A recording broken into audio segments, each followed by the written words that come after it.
I'm Lara Land, somatic coach and yoga teacher trainer, and this is the Beyond Trauma podcast.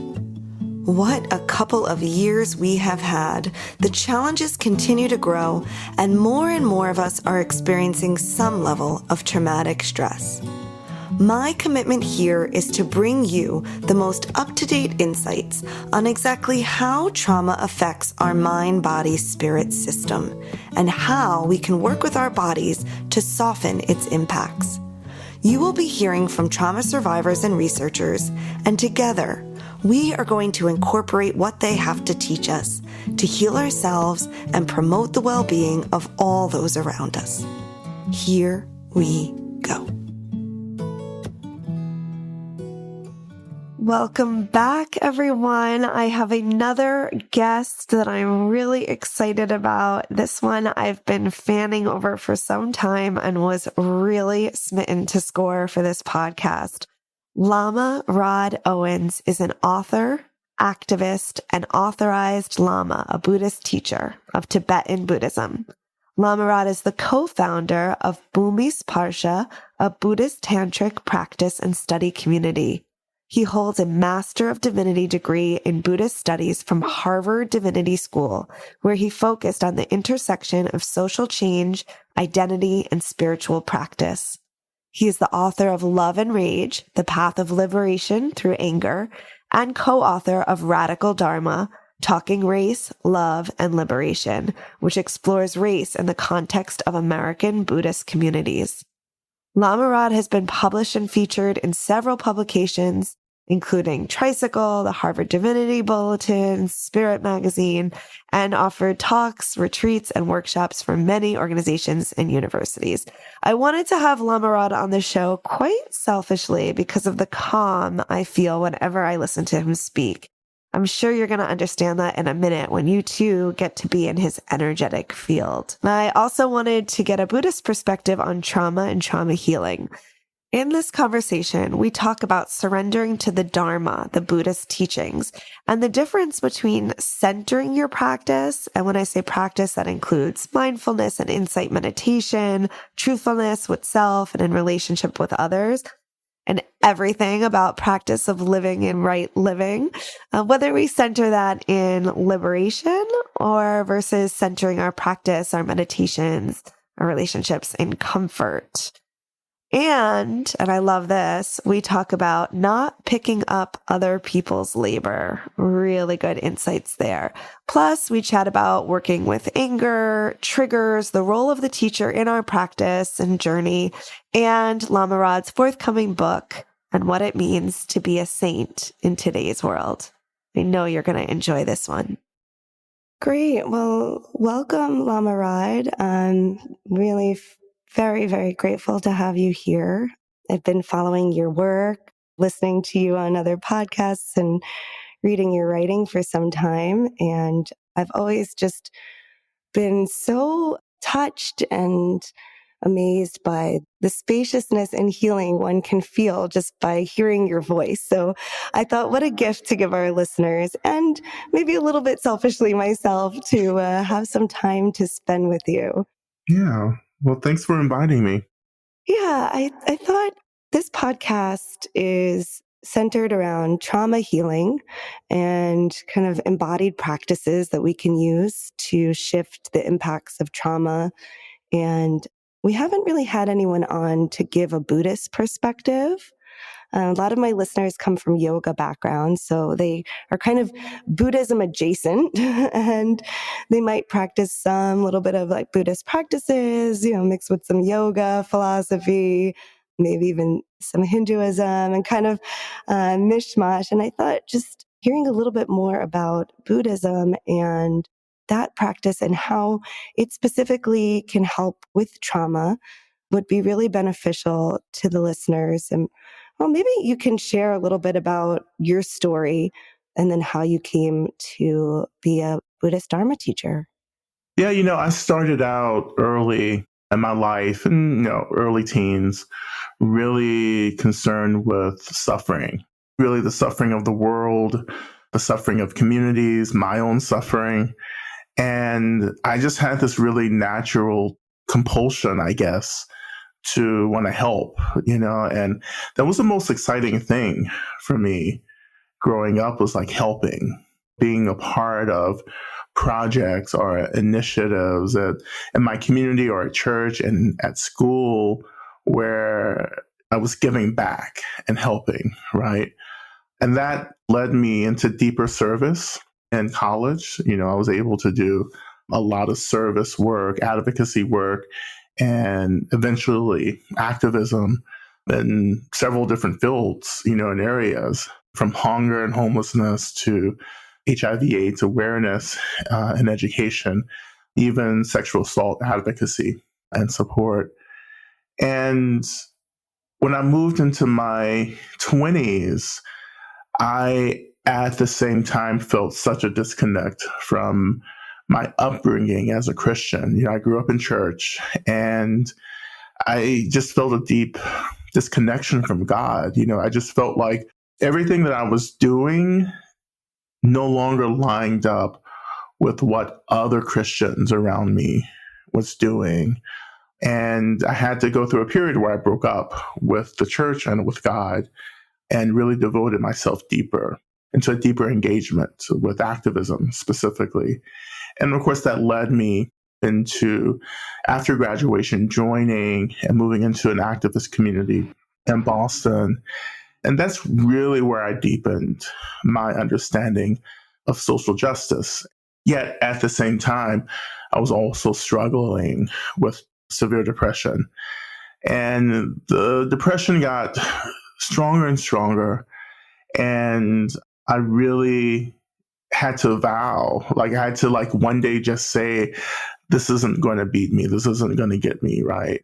So I just began this exploration of modalities and paths of healing that was accessible to me, from pharmaceuticals and medications to nutrition and energy work and counseling and therapy and so forth. But nothing was really speaking to me until I met a healer, an energy worker, who encouraged me to take meditation seriously. And at that time, I didn't take meditation seriously. I had tried meditation. I was adjacent to a lot of practicing Buddhists, but I wasn't really interested. And I just really couldn't maintain a regular meditation practice. But this healer really encouraged me to do that. And of course, we did many other things on top of the meditation work. And I, committed and slowly began to see this really beautiful transformation, this awakening in my experience. I was moving out of this really intense suffering into a kind of spaciousness and awareness.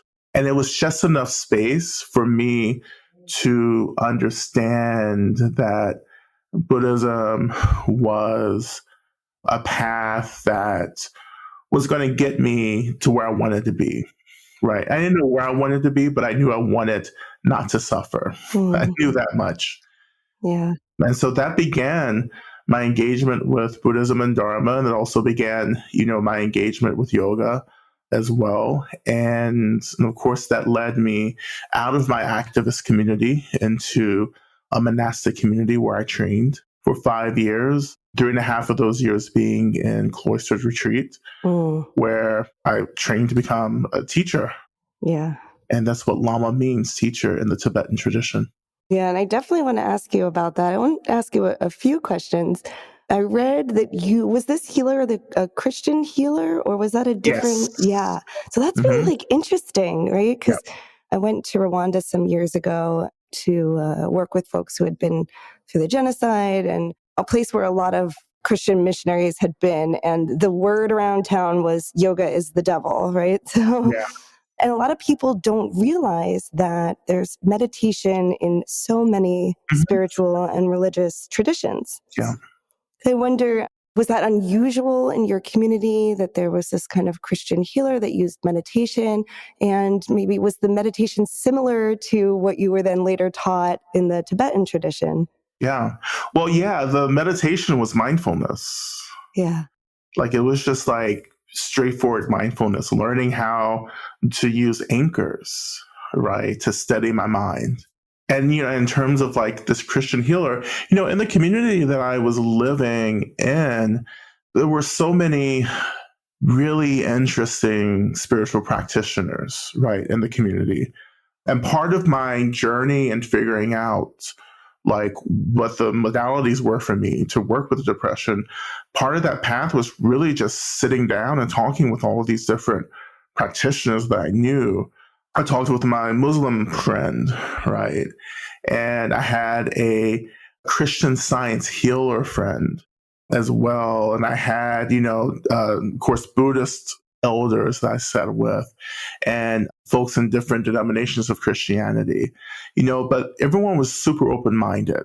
So when I met this healer, even though I had left Christianity, it didn't really bother me that she was Christian, right? Because one of the things I began to understand when I was talking to my friends in these different paths was that the Christianity that I grew up with was colored by the violence that people embodied in the religion, in the church, right? It wasn't quite God. I was interacting mostly with people's insecurities, the ways in which they struggle to embody love and compassion for themselves, and therefore struggle to express that same love and compassion for others. And that's the kind of trauma that I survived. I think that's the same trauma many of us survived growing up in religious communities, right? We just didn't get what we needed because people didn't quite fully embody like the teachings of the past. So when I met this Christian healer, I just felt love. Like I felt love, acceptance, compassion, this very non-judgmental attitude. And that was really quite inviting to me as well. But when you get into communities like that, where people are really understanding the fluidity of practice, that like yoga isn't just situated within one culture and one timeline, that is something that's reflected in many cultures. When you have that kind of mindset, then communities really become quite inclusive and inviting and can hold the diversity of practices people are interested in. That's right. And that's when you kind of get that feeling that this is real. And we're attracted to that resonance, kind of what I was saying that I feel when I'm around you, and so many do. And I read that you said that the Dharma didn't just tell you about love and compassion, but it took it to the next level, which is I think what we're talking about now, which is actually living it and becoming it. Yeah, like it took me into the struggle of loving. So like love and compassion wasn't just a story or a parable. It wasn't just this cliche that you threw around, right?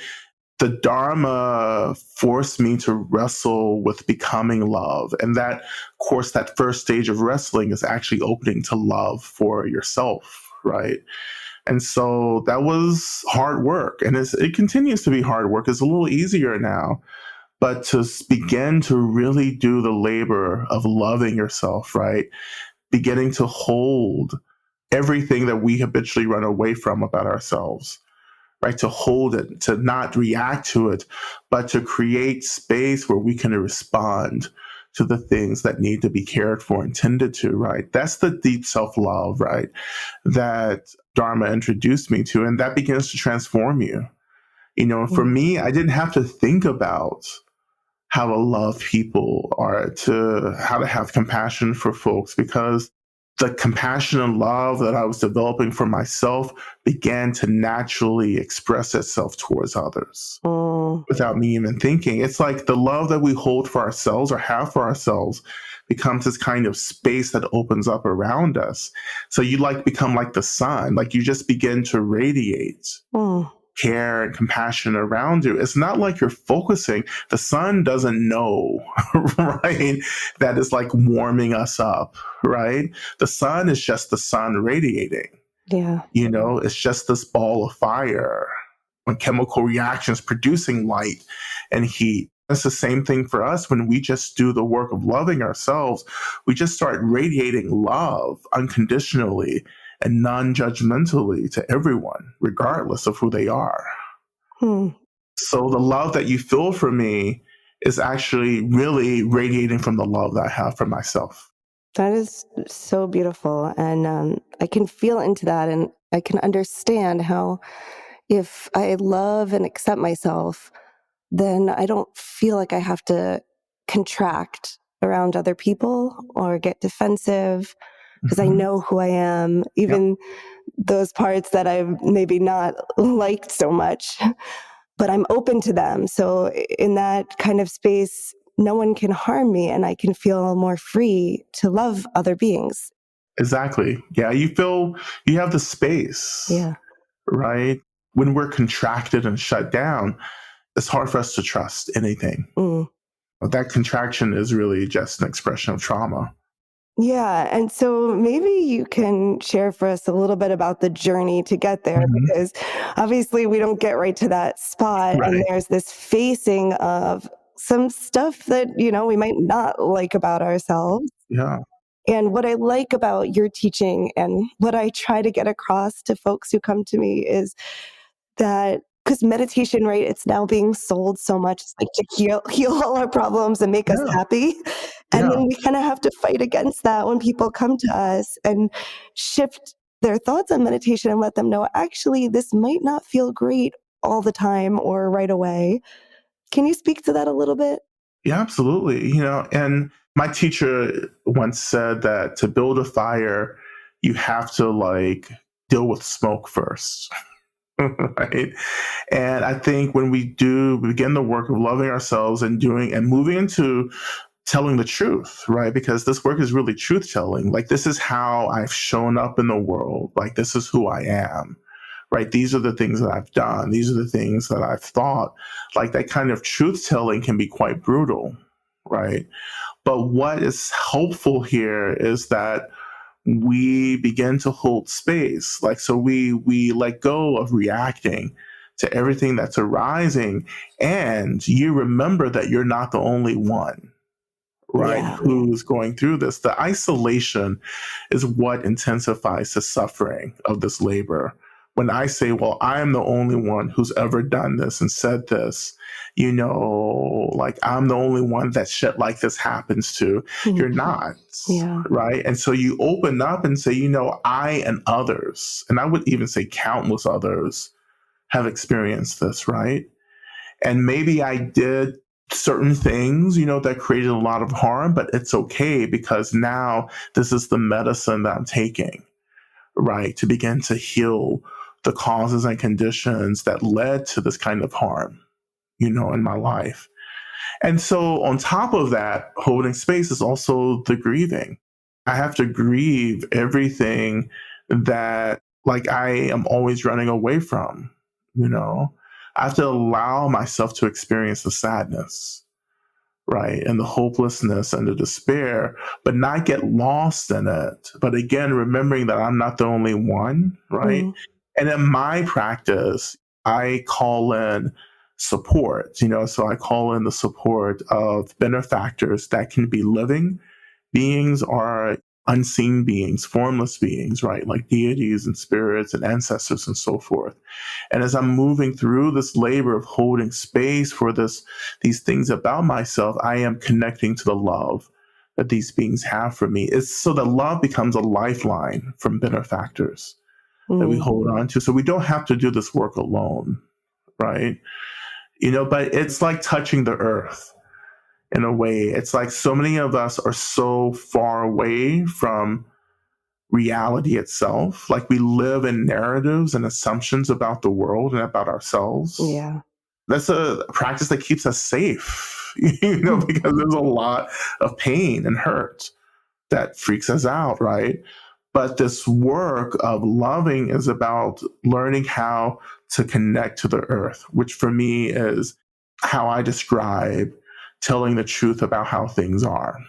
Like coming into reality, coming into the truth of things, right? And once I touch the earth in this way, then I'm able to change and respond to things that need to be responded to, right? And that's where the real radical transformation starts to happen. Like when I am in relationship with things as they are, and therefore I have this agency to change the things that need to change. Yeah. So instead of maybe how some folks might come in and just want to change things right away, the first part is being with, this is what is right now. Yeah. And it's the same practice for social justice. And for understanding that in order to change things, we have to feel and experience the reality of the thing itself. Yeah. And that's what I had always been struggling to do up until I began my practice. Like I really, really, really wanted to touch the thing, to touch the issues that I was struggling with, for myself and for my communities, right? But I was always so afraid of the grief that I had to move through, which I call brokenheartedness. We have to let our hearts break for the things that we're always running away from. Or if we don't do that, the heartbreak, or allow the heartbreak to happen, then we'll never get to the change itself. Yeah. And so maybe you can speak about that. And you talk so much about that, I feel like, in your book, Love and Rage, and that the anger is usually what we face first, and that the anger is covering what is really sadness and heartbreak. Yeah, the sadness, the hurt. Disappointment, absolutely. Despair, hopelessness. And this is a very common question. People come to me and they say, I'm so angry, I can't do anything with the anger. And I tell them, well, it's not about the anger, actually. The anger is pointing you to a real deep disappointment or sadness. And the anger is asking you to go take care of that, right? So again, the anger feels really powerful. But when we begin to shift our attention to the hurt beneath the anger, it can seem very depleting. It can seem very vulnerable, right? And this is why we're always trying to bypass the hurt beneath the anger, because it's a different kind of energy, right? It doesn't feel powerful and invincible like anger. But the only way to offer care to our anger is to offer care and space to the hurt beneath the anger, right? And the anger doesn't necessarily go away, but the anger is important because it's still letting us know that we're hurt. And the hurt is letting us know that there is imbalance happening that I have to respond to. I am hurt for a reason, and I have to figure out what that reason is. Yeah, and I like how you spoke too about the anger making us feel powerful and giving us this illusion of agency. And I can certainly relate to folks who have been through trauma, that there's often a feeling of a loss of power, a loss of autonomy. Yes. And so for those who are stepping into, okay, I'm going to open up to some vulnerability, is there a deeper agency that comes at the end of this that we can look to? What would you say is a more holistic agency over self? Well, beginning to make the choice to say, I'm going to take care of this pain, is already for me quite powerful, actually. To make a choice is the only thing that I'm interested in. I want to have the agency to choose what my work is and to choose the hard work as well. The vulnerability, right? We have to first understand that we move through the world so armored and contracted, right? Because that's this habitual thing that we learn. We think we have to shut down and shrink in order to survive the violence of the world, right? But in fact, the root of freedom is actually expansion. We have to expand, we have to open, right? But in that opening doesn't mean that we're leaving ourselves open for attack or for further hurt. It means that we have the space to know how to avoid things, to make different choices that don't always lead back to being hurt more. Boundaries are stronger when we're expansive and vulnerable, because boundaries are based on awareness. I know the situations are the relationships that I need to divest from, right? And I learn that there are situations, relationships, and so forth that I actually have to invest more in, because those are the relationships and spaces that are actually trying to take care of me, opposed to these other places and spaces that are depleting me, right? The boundary is really the capacity to make a decision to go where my healing is, not to keep going back into the places that deplete me. Mm-hmm. Yeah. But you don't get that if you're just still shut down, right? And contracted, right? But to open. Without that opening, you'll never be able to have full awareness of what you really need. Yeah, I'm just feeling into that, how that opening and the anger, also, they're teachers. Yeah. Yeah. The truth is hard here. Like, you know, and I know it's really hard. And again, I don't talk about anything or write about anything that I have not experienced or practiced, right? So when I talk about the truth, like, this is an everyday practice. Yeah. I am in a relationship with people who love me enough to tell me the truth, you know, about how I'm showing up, because I'm committed to getting free. But that commitment to getting free is really a commitment to reduce violence against myself and others. Yeah, because I love what you said, if we're not doing the work, we're work for other people. Yeah. And that's like a huge, I don't know, like a sensitivity for me. Like, I don't want to be a burden for people. That doesn't mean that I don't ask for help. When you know, like, but I ask for help out of a lot of awareness of what I need from people, right? I just don't move through the world really unconscious about how I'm showing up. I want to give as much as I take from the world and from people and relationships and so forth. Yeah, I think that's hard for some people, and they feel like they're showing up and doing the work and they're not seeing that around them. Like reflected from others around them, like they don't see other people doing it. Yeah, right. Whoa. Like, and especially in the social justice space, right? You're asking me to sit here and do all this self-reflection work and stop causing harm to myself and others, and then we've got all these folks out there that aren't even taking that first step. Yeah. Well, you know, that's part of the work, is to understand that I can't wait around for other people to do work. You know, that like so much of this liberation work, particularly as an agent of liberation, is first having to embody what liberation looks like, right? Because I think sometimes people don't know how to do the work because they don't have an example of the work.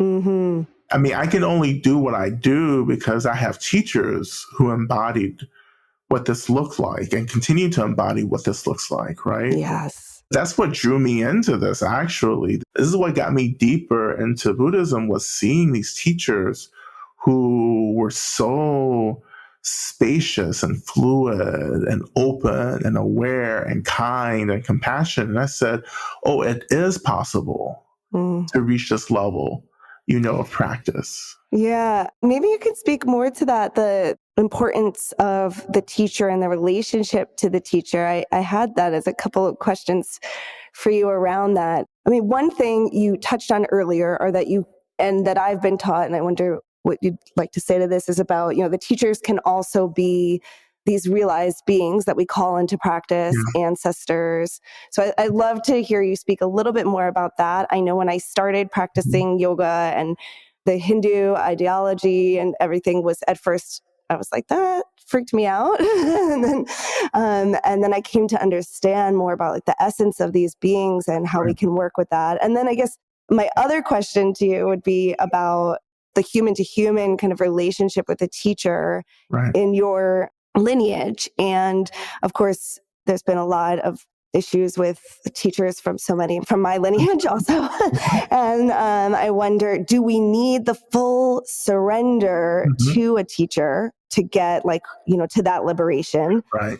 And of course, as a survivor, a trauma survivor, this could be being asked to totally surrender to someone who's still in human form on this earth could be a very difficult ask. So a couple big questions in there. Yeah. You know, when we talk about surrendering, we're talking about devotion, right? And devotion isn't about giving up my agency and just handing my agency over to another person. I think devotion is realizing that the teacher is reflecting me and that I am being asked to surrender to what's being reflected.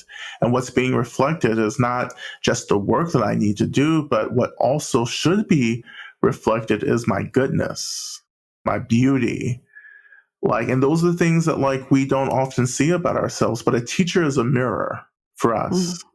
When I have practiced devotion and when I do practice devotion to my teachers, it's not that I'm just giving my life over to the teacher, it's that I'm committing to the work that the teacher is offering me, is reminding me of. I'm really taking refuge in myself. I'm surrendering to myself and developing the capacity to understand that it's through my labor that I will experience freedom, not through the labor of a teacher. The teacher is an example, an embodiment of what the path looks like, but I have to do the work to get free, just as the teacher had to do that and continues to do that. I think in a Western, an American context, we're not a culture that's mature enough to understand devotion. Yeah. We still have a lot of work to do because these practices and teachings are new. They're still brand new. And heritage communities who are coming from cultures that embody practices of yoga and meditation from Asian countries, right? They have a more sophisticated, deeper relationship to the working of devotion because it's so ancestral and cultural. And for us, we're having to grow into that, into the essence of what devotion is and feels like for us, right? And and my issue with a lot of teachers is that they make devotion about them. A lot of teachers come into the space, come into the spiritual community with a lot of unmet needs, right? That devotion from students can really send them on a trip, right? And we've seen it. I think we've really, really seen that happening.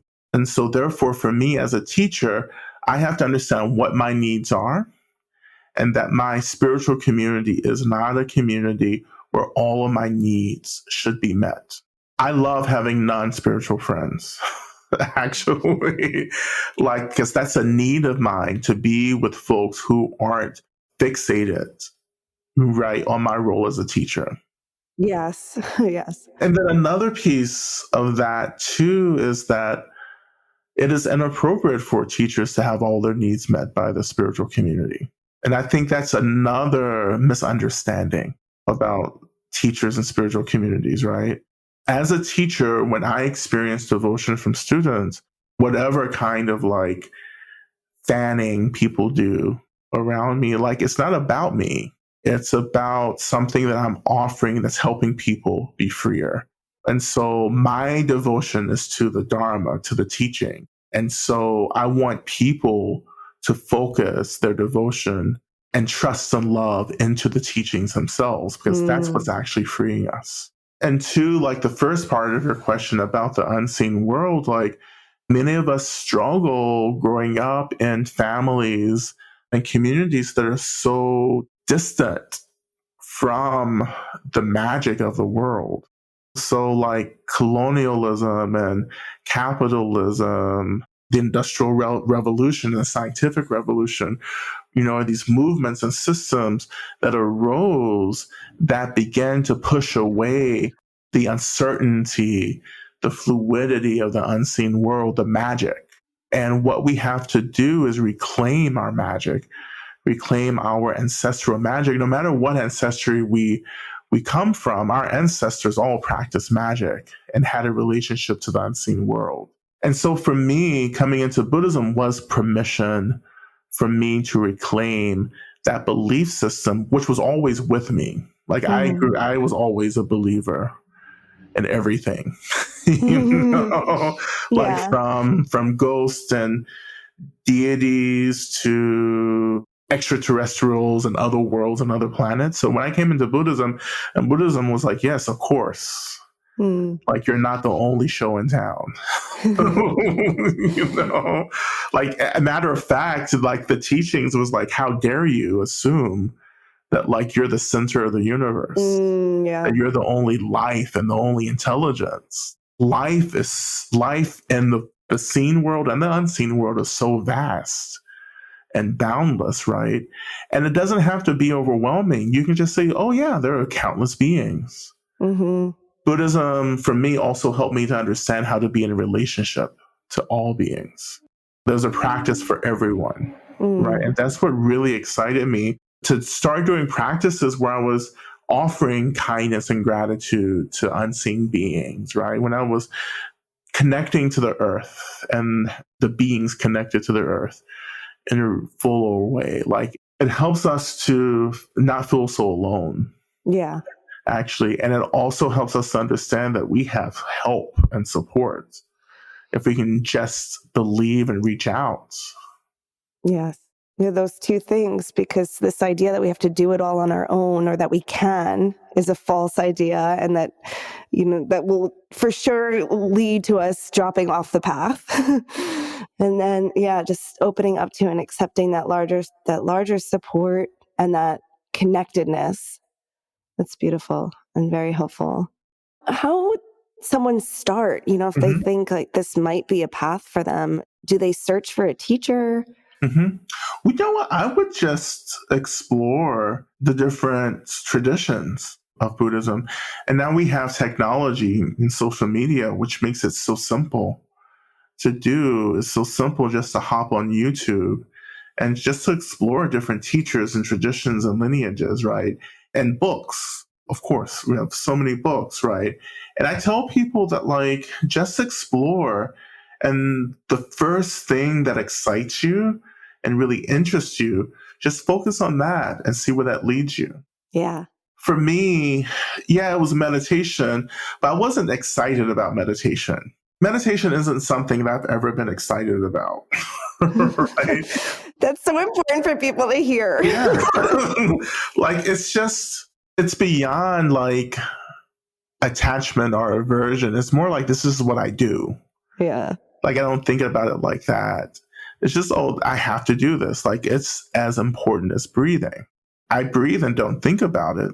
And so I meditate and don't think about it, right? But early on, like, what really excited me about Tibetan Buddhism was the iconography. And that's what drew me in. So when I tell people to look at how you get hooked, pay attention to that, because all the gods and deities and the images and like really drew me in. Like, I didn't know anything else, but I like felt really galvanized around these images. And that led me deeper into all the practices. So pay attention to that. Anything that hooks you is a sign, Yeah. And you went all the way to becoming a teacher. And as you mentioned early on, that part of that included 3 years. 3 years. Okay. On retreat. Can you share a little bit about what that means for folks who have never experienced anything like that? And my other question to you is you speak a lot about that you practice for liberation. Yeah. And the difference between practicing for liberation and practicing for comfort. Yeah. Yeah. And I'm curious so I guess these are two kind of separate questions, but I'm curious if you think every, the lay person should be practicing towards liberation, or are there different sort of level practices for a medium practitioner? Or if we're not practicing for liberation, are we just sort of doomed to repeat the cycle? Because I know practicing for comfort will probably have us repeating some habits that keep us in comfort. Yeah, absolutely. Right. Like, there's no other way to get free but to practice to get free. You know, and I know people come into different forms of practice with different goals. And of course, one of those agendas or goals is to experience comfort. And that's fine. Like, practicing for liberation doesn't mean that, like, you won't find comfort, because you will. Everything happens when our goal is freedom. But when we are short-sighted in a way and say, well, this is as good as I'm going to go, or this is as far as I want to go, which is just to stop here at comfort, then, like, you're going to be really uncomfortable. Yeah. I think everyone has to practice for liberation. Mm. But I know also that a lot of people don't understand what liberation is. You want to tell us about it? Yeah, Yeah. explain about it. And like, I think a lot of it is the giving up, the kind of shedding and giving up that has to happen. Yeah. And it's imperative, the giving up, right? Yeah. The letting go. I mean, the freedom is really transcending duality.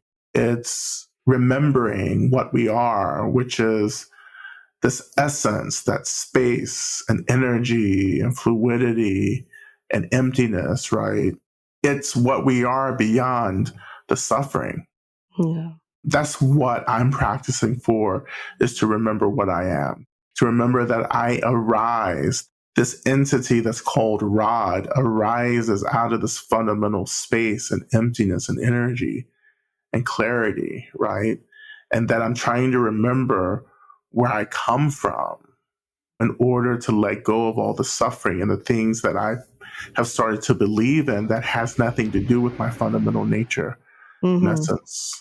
Right. So that's what I practice for, is to experience that and to remember that. Can you talk about, I know I think I read it in your book or in one of your posts about, I think it's from Love and Rage. As we start to go down that path, there's a letting go of identity that we might be caught up in. And that can feel like, am I letting go of my beliefs, my standards, right? Can you speak to that a little bit? Well, we're letting go of this idea that I am anything and beginning to understand, especially identity as an experience, right? These are just experiences, right? Arising, right? And I have to see these identity locations as experiences, or I won't know how to move past them back to what I really am, back into my essence. When you talk about letting go of beliefs, again, my core ethic is to reduce violence. And when I start letting go of what I think I am, then I actually start reducing violence naturally. Because so much of the violence comes from being confused about what I am and trying to protect something that doesn't need to be protected. Investing in the realness of something that isn't real, like that's where violence emerges from, right? And the more I let go and the more I open, I begin to understand that like others are a reflection of me. So if I hurt others, I'm actually hurting myself. So these natural, like our core beliefs actually begin to deepen. Of course, the core belief of reducing violence just becomes stronger and stronger when you're letting go of what you think you are. And you feel connected. You feel like you belong to people in a really transformative way. Yeah, I'm just taking it in and I'm just thinking about where, one, considering, like, did you come to that on your own? Did you realize through your own practice that the more you let go of holding on to those identities, the more you reduced pain and suffering? Yeah. Well, of course it began with teachings that I received and studied, but then of course what happens through practice is that we develop an experience of this. Right. And so this is, my experience. Like the more I let go of what I think I am, the more connectedness and happiness and joy I feel in the world. Right. It doesn't mean you forget. Like I don't forget that like I am physically arising as this Black, queer, cisgender person, man. And with all these other identity locations, absolutely, of course, I can identify that and relate to it, but I also have this experience that all this is just an experience. That like these identities aren't inherently who I am, but they're experiences that I'm associated with in the relative physical world. Yeah. Yeah. And that actually reminded me of a question that I had for you earlier. And so actually, I think this is kind of interesting. So I was thinking about like along the path and how we start to, perhaps less reactive and exhibiting more compassion and changed, right? We might change. And then you have those old relationships, family comes to my mind, right?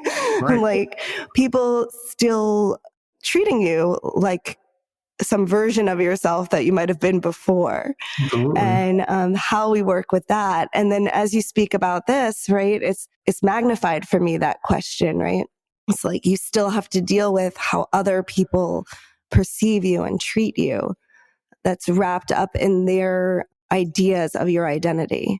Exactly. And that's not labor from others that I have to take on either. Sometimes there's this misconception that the ways in which people are projecting on me are the ways I have to absorb and make meaning out of it, right? You know, so we can be in the world and someone says, oh, you're such and such. I can disrupt that and say, well, actually, I'm not. But I want to do more than just say that I'm not. I actually want to embody a different way of being. And so the embodiment, which is a practice, is actually communicating who and what I am more so than what people are saying about me, right? Yeah. So the embodiment part is really important because we can embody harmful qualities. You can embody violence, but talk about peace and love. Yes. Yeah, I think we've all experienced that. You know, that's why it's so important for me when we talk about how do you teach or how do you share the wisdom of the path. And I say, well, it's not often about me communicating verbally. It's about me just being. Like, I want you to see what this looks like. Yeah. Right. That's the most powerful teaching. And that's how I am taught. Like, I watch my teachers. I try to watch my teachers when they don't think I'm watching them. Walk down the street, shop in the grocery store. I'm also really fortunate. I have one of my close teachers that I live really close to as well. So I can see them just in the neighborhood. Right? Yeah. And I just watch them. Like, how are they relating to other neighbors? Like, how are they walking? Are they aware? Like, everything is a communication of our practice. So when you're moving through the world, right, it's not that I'm just completely disregarding everything that people are projecting onto me. I'm aware of everything, and sometimes it's really important feedback that we're getting from people that I take seriously and practice with. But the rest of it, when it's not aligning with who I know myself to be, I just let it go. I love that. I don't have to take on that labor. Yeah. Because we don't know who we are. If you don't know who you are, you're going to take on the labor. Like, you're always shifting to meet people's expectations. You're always shifting to make people comfortable. Right? And sometimes that is violence because it can be a form of enabling people. That's really helpful, I think, also from the trauma framework. Yeah. Because that's a trauma response as well, right? It's like fawning, enabling. Yeah. Just trying to make it better, trying to appease. Yeah. So that the bad stuff goes away. Yeah. Well, it's trying to impact some agency over the world around us, over what I sometimes call the phenomenal world. If we can control the phenomenal world or the world or space around us, then we'll be safer. Yeah. To an extent that is important, but also to a greater extent, like, we have to really invest in the practices that offer space to the experiences of trauma within our experience. It's like, I want to give my trauma lots of pasture where I don't feel as if I have to react to it. What do you do when the triggering comes up? It's the space. I name it. I see it. I name it. I'm going, okay, yeah, there you are. And I really try to relax the reactivity and just give the energy a lot of space to be. And of course, at the same time, I'm asking for help, as well. That's the key piece, like asking when I'm in those spaces, just saying, you know what, please hold me, please take care of me as I move through this. And I trust it. I trust the care that I'm getting from the unseen world. That's really beautiful. I appreciate that. Yeah. Lama Rod, are there other questions that I should have asked you about the Buddhist practice, your lineage, and how that relates to kind of our conversation today? Yeah, well, I don't know if this is a question, but I really think it's so important to always point out that this is all work. That, like, for me, so much has been given, like the teachings and access to modalities, and so forth. That's been really freely offered. I've been really grateful for that. But I've had to do the work to embody these teachings and modalities, right? And the work can feel really isolating. It can feel really grueling, and it can be full of doubt. When you say the work, do you mean sitting down every day and in meditation and doing self-inquiry? It's everything. Everything from sitting down and doing meditation to like bringing these practices into real life interactions. Yeah. Like all the work. That was actually the question from earlier when I thought about you on this 3-year retreat. I thought about myself. I've been never that long to India many times and sometimes for 3 months, even longer at a time. And I know that each time I came back to Western culture and all the stuff, right, having to pay the rent, it was challenging. And I know a lot of my friends as well that retreat with me. And that was just 3 months. Yeah. How was that? And what is that relationship between going into retreat, even as we do that, even at home for a day or two, and being in this practice, which ultimately I believe is relational? Yes. Well, for me, retreat was this skillful way for me to refrain from distracting myself, to move into the space where there were a lot of restrictions, where the conditions were such that it was all conducive to practice and work. Like, it is exactly what I needed. If I didn't get that, I wouldn't have had the discipline to really embody these practices. And so, again, it's not that everyone should do this, but I think that if you're serious about practice and getting free, there should be some length of time where we're just with ourselves doing work, right? In a retreat, in some type of configuration, right? But like, this is a path of learning to love ourselves, right? Like, undistractedly. No, because there's so many things, right? That if something comes up, even a little bit of discomfort, when you're home, you can eat something, you can turn the TV on. And when you're on retreat, you have to deal with that. Yeah. It's you and your mind and the teachings.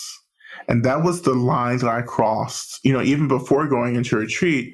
I had to like cross that line where the discomfort arose, and I had to understand what it meant to face that discomfort with the help of Dharma. That's how the practice is embodied when you test it out like that. And you say, oh, I survived this. Like, it must be true then. So, you do that over and over again. That turns into this deep faith in the power of the practice and the path. No, that's beautiful.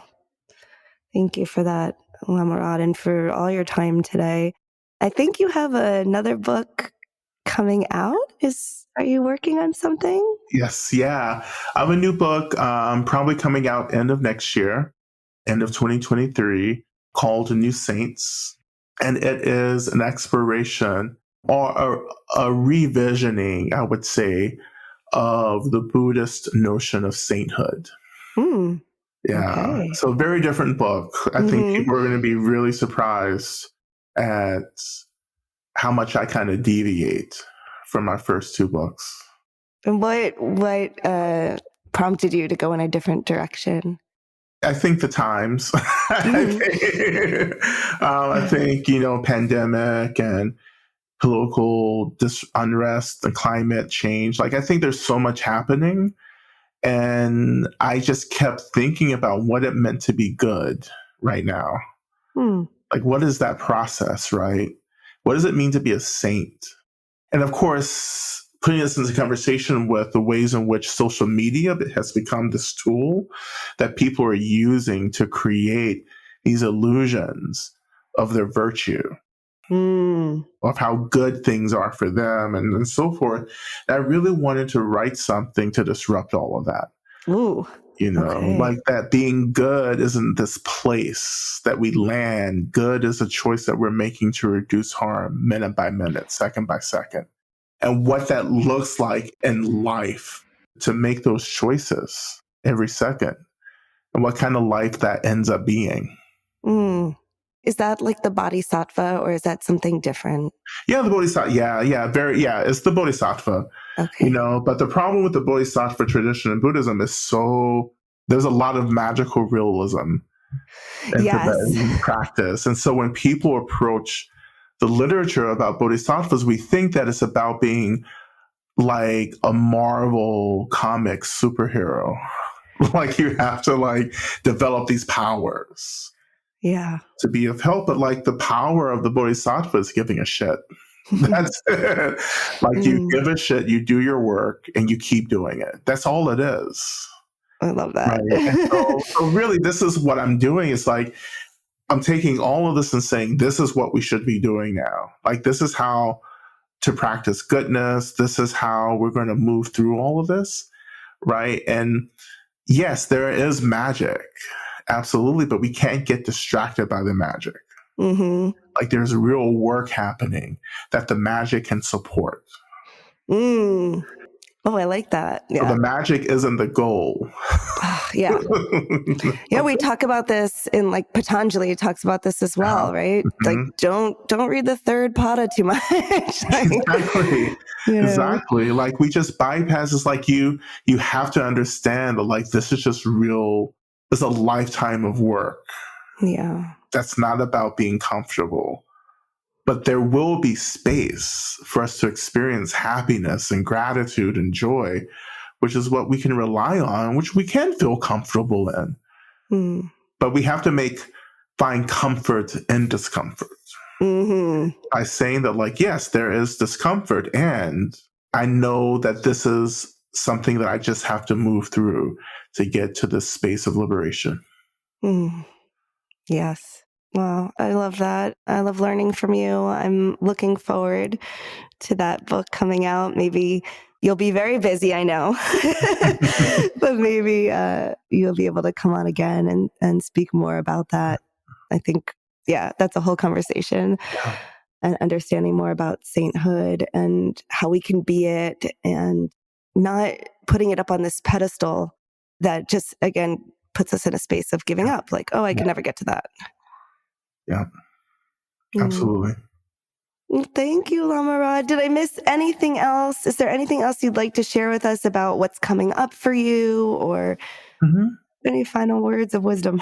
Yeah, absolutely. I would just tell everyone just to stay connected through my newsletter. And you can just visit my website, lamarod.com, and sign up for my newsletter. And that's really the best way to stay connected to everything. And of course, social media, LinkedIn, Instagram, Twitter. I love your Instagram teachings. Yeah. And we'll put all that in the show notes. And of course, if you don't have Lama Rod's books, the first one, Radical Dharma, which you wrote with Reverend Angel Williams, and remind me, she's a doctor, right? Yasmin, Dr. Yasmin Saidullah. Yeah. Beautiful book. And then Love and Rage. So make sure, folks will want to read both of those, and then be on your newsletter for when the new Saints books comes out. Yeah, absolutely. Thank you so much. Yeah, thank you. It's been a pleasure. As we buzz around the busy world, it becomes clear there are billions of paths. As we buzz around the busy world, we will appear in other people's photographs. As we speed through the centuries, we will collide and the light will bend. We will be accidentally immortalized in someone else's land.